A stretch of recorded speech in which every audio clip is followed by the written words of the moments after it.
करुणानिधि जी का बेटा भी मुख्यमंत्री है, अब उसका पोता भी चाहता है कि हम देश के मुख्यमंत्री हो जाए प्रदेश में। और 2G वाला बताया मैंने, ममता जी भी मुख्यमंत्री है, अब उनका भतीजा भी चाहता है मुख्यमंत्री बन जाए, सब घोटाला कर रहा है। उत्तर प्रदेश में आपने देखा कि मुलायम सिंह जी ने तो अपने नाम पर वोट लिया और बेटा को मुख्यमंत्री बना दिया। 2020 में तो हमारा कमिटमेंट है कि बिहार को विकसित बनाने के लिए निश्चय पार्ट 2 में जो 10 लाख सरकारी नौकरी है, इस सपने को भी हर हालत में 2025 के पहले पूरा करने का काम किया जाए। नहीं रहा, कोई काम नहीं है, लेकिन अब बिहार को बदलना है और बिहार तभी बदलेगा जब हम समृद्धि नीचे में उद्योग के चीजों को खड़ा करें। एक एक सेक्टर बांटिए, कोई शिक्षा के क्षेत्र में काम कीजिए, कोई स्वास्थ्य के क्षेत्र में काम कीजिए, कोई आर्थिक तौर पर समृद्ध होना चाहते हैं, उसको काम करना पड़ेगा।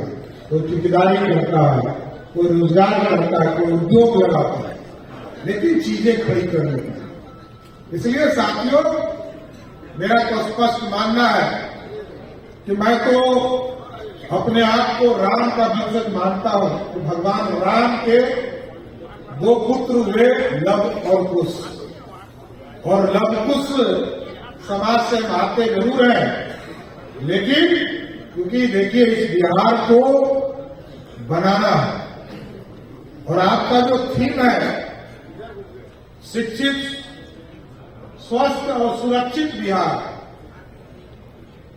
तो लव कुश तो प्रभु श्री राम जो उनके सगे पिता थे।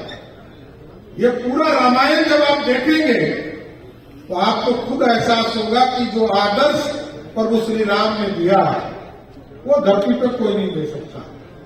उनके सगे पिता ने, प्रभु श्री राम को सगे पिता ने कहा कि आपको वनवास जाना है,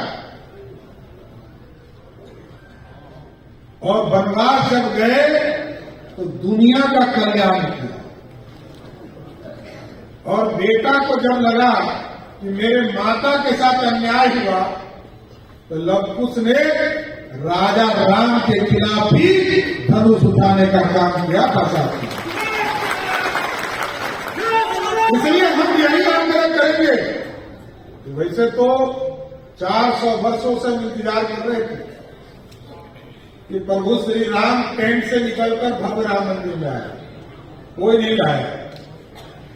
400 वर्ष के बाद मैं प्रधानमंत्री जी को इस मंच के माध्यम से धन्यवाद देता हूं कि आपने जिस तरह देश में गरीबों को पक्का मकान दिया, उसी तरह प्रभु श्री राम को भी भव्य राम मंदिर में स्थापित करने का काम।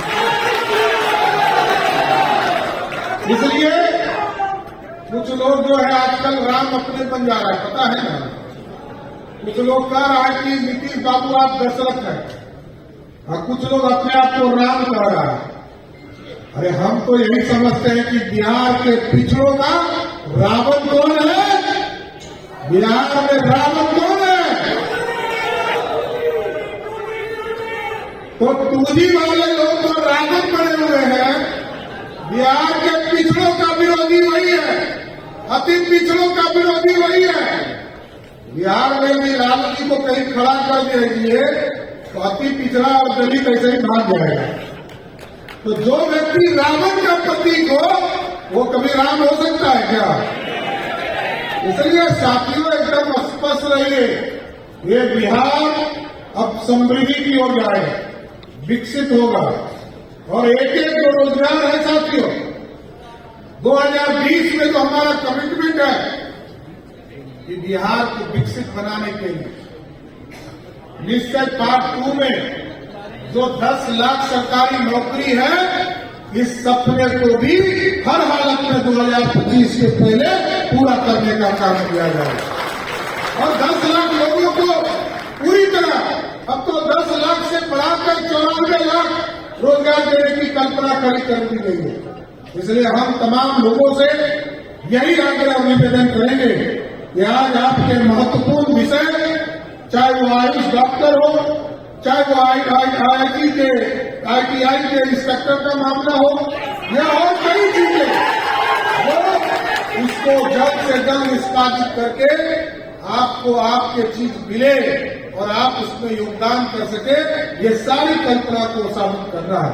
लेकिन ये गौरवशाली इतिहास जो मगध का रहा है, क्योंकि मगध में जो मौर्य डायनेस्टी रहा, ये हमारे इतिहास का गोल्डन एरा है, स्वर्णिम काल है। और चाहे वो चंद्रगुप्त मौर्य हो या भगवान गौतम बुद्ध हो, जो उन्होंने विचारधारा दिया, हमें जो अहिंसा का पाठ पढ़ाया, आज भगवान गौतम बुद्ध के दिखाए हुए रास्ते पर भी हमारे महात्मा गांधी चले, अहिंसा का पाठ पढ़ाया। इसलिए तमाम लोगों को मैं विशेष तौर पर धन्यवाद भी देता हूं, पूरी प्रोग्रेसिव टीम को, कि आपने हमको आपके बीच में आने का मौका दिया। लेकिन हम सभी नौजवान साथी से जरूर आग्रह करेंगे कि ज्ञान अर्जन ही करना है साथी, और आप यदि shortest way to become a rich man, आसान रास्ते से अमीर बनना चाहते हैं, तो उसके लिए परिश्रम अभी ही आपको करना होगा, बाद में नहीं हो सकता। आप मेहनत दूसरे सेक्टर में कर सकते हो। हमारे नौजवान साथी सरकारी नौकरी में यह ज्ञान अर्जन का काम सिर्फ कर सकते हैं अभी ही आप, और ज्ञान एक बार अर्जन कर लिया तो जीवन भर उस ज्ञान के बल पर आप सत्ता का उपभोग कर सकते हैं, उसका कोई उपाय नहीं। क्योंकि कुछ लोग इस देश में हैं, कोई 2G है, कोई 3G है, कोई 4G। 2G का मतलब समझे, ये आईटी वाला मैं नहीं बोल रहा हूं, ये 2G का मतलब है 2 जनरेशन वाला पॉलिटिशियन, समझ गए? जिसका बाप मुख्यमंत्री तो बेटा भी सोचता है कि मुख्यमंत्री ऐसा ही बनना। अरे मेहनत करना पड़ेगा और जनता के बीच में जाना पड़ेगा, और 3 जनरेशन वाले लोग भी इस देश में खड़े हैं। तमिलनाडु में करुणानिधि जी का पूरा परिवार, और करुणानिधि जी का बेटा भी मुख्यमंत्री है, अब उसका पोता भी चाहता है कि हम देश के मुख्यमंत्री हो जाए प्रदेश में। और 2G वाला बताया मैंने, ममता जी भी मुख्यमंत्री है, अब उनका भतीजा भी चाहता है मुख्यमंत्री बन जाए, सब घोटाला कर रहा है। अभी हम लोगों ने तय किया है कि ममता दीदी के चारों तरफ जो है किलाबंदी करूंगा, और जो स्मगलिंग का काम कटिहार और पूर्णिया से होता है उसको पूरी तरह बंद भी करूंगा।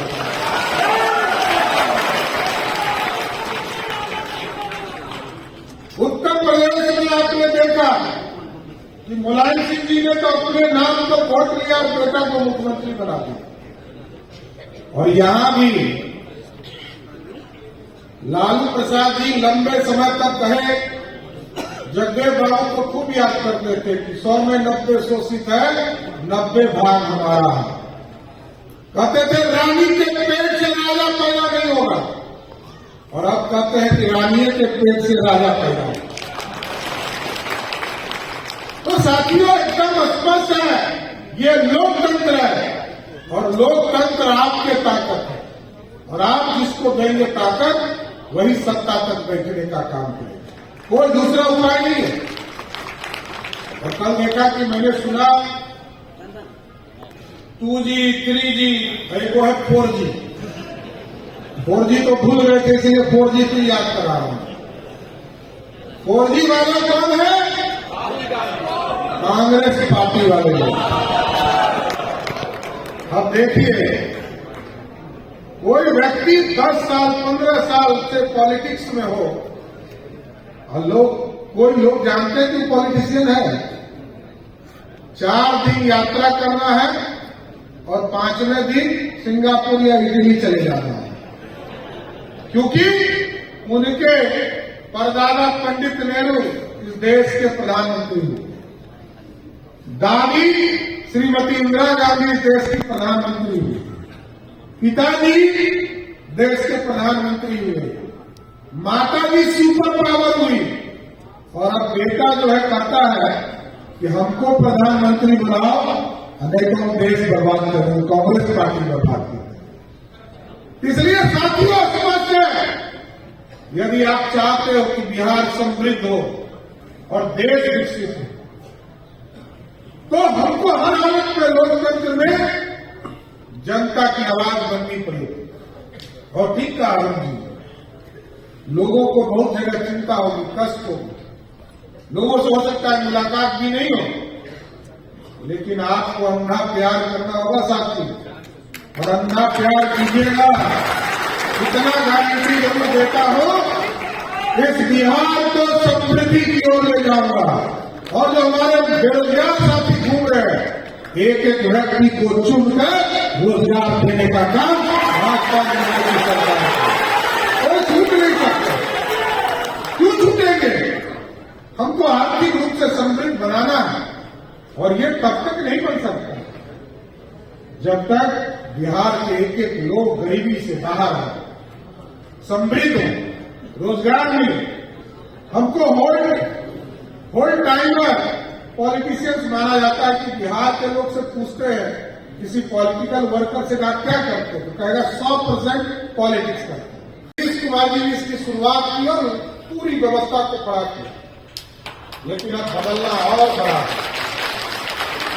आज मैं चाहता हूं कि हमारे बच्चे जब दूसरे राज्य में जाते हैं, जानकर आश्चर्य होगा साथियों, सम्राट चौधरी बोल रहे हैं कि आज लगभग medical college, engineering college, IIT, polytechnic, यह बच्चे कोचिंग करने के लिए पूरे बिहार से लगभग 50,000 करोड़ रुपया का राशि हम दूसरे राज्य को देते हैं। और ऐसा बिहार बनाना है। सरकारी स्तर पर तो देश के यशस्वी प्रधानमंत्री आदरणीय नरेंद्र मोदी जी और बिहार के मुख्यमंत्री आदरणीय नीतीश कुमार जी पूरी व्यवस्था खड़ा कर रहे हैं, लेकिन हम देखते हैं साथियों, जब हम कर्नाटक जाते हैं, हम तमिलनाडु जाते हैं, महाराष्ट्र जाते हैं, सरकारी कॉलेज तो है ही, वहां पर प्रत्येक प्रखंड में एक मेडिकल कॉलेज की स्थापना की गई। और हम अभी जिले करते हैं, हम लोग को ऐसा समृद्ध बिहार बनाना है कि हमारा एक भी बच्चा पढ़ने के लिए बाहर नहीं जाए।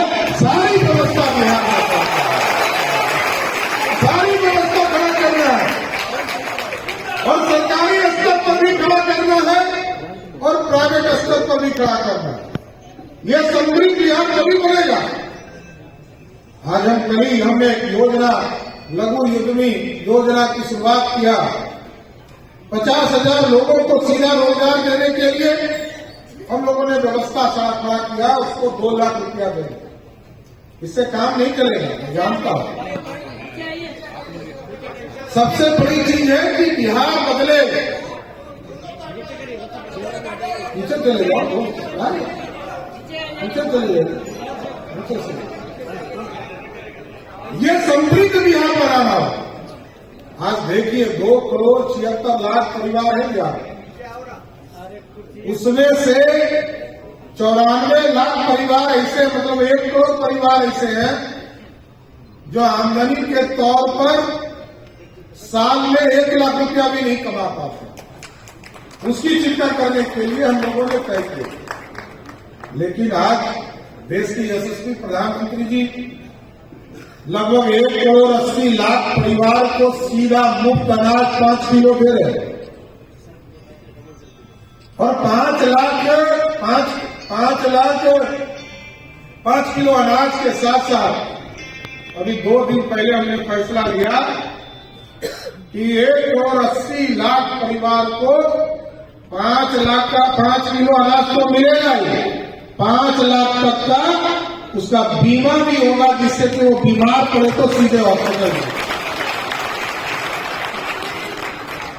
ये चिंता होती थी, अभी भी हमको और आपको, हम कितने भी बड़े लोग हो, लेकिन अभी कह दिया जाए कि 4 लाख रुपया आपको हॉस्पिटल में जमा करना है तो 4 बार इधर और उधर देखना पड़ता है। तो हम समृद्ध बिहार बनाने के लिए शिक्षित बिहार बनाने के, और स्वस्थ बिहार तभी होगा जब हम पूरी तरह व्यवस्था को बदले। हम किसान के बेटा हैं। मेरी मां जब तक जिंदा रही साथियों, मैंने तो उस पूरे इलाके में देखा, उनसे ज्यादा किसानी किसी ने नहीं किया। और लगातार हम आर्थिक रूप से आज यदि समृद्ध हैं तो मेरी मां ने किसानी करके हम लोग को खड़ा किया। और मेरे पिताजी और मैं दोनों मिलकर लगभग 15 बार सदन में आ चुका हूं। मेरी संपत्ति में कोई रोल हमारे लोगों का नहीं हो सकता, वो हमारी मां का ही रोल है। इसलिए समृद्ध बिहार बनाने और स्वस्थ बिहार बनाने के लिए चीजें स्थापित करनी होगी। देखिए, शिक्षा एक आसान रास्ता है अमीर बनने का,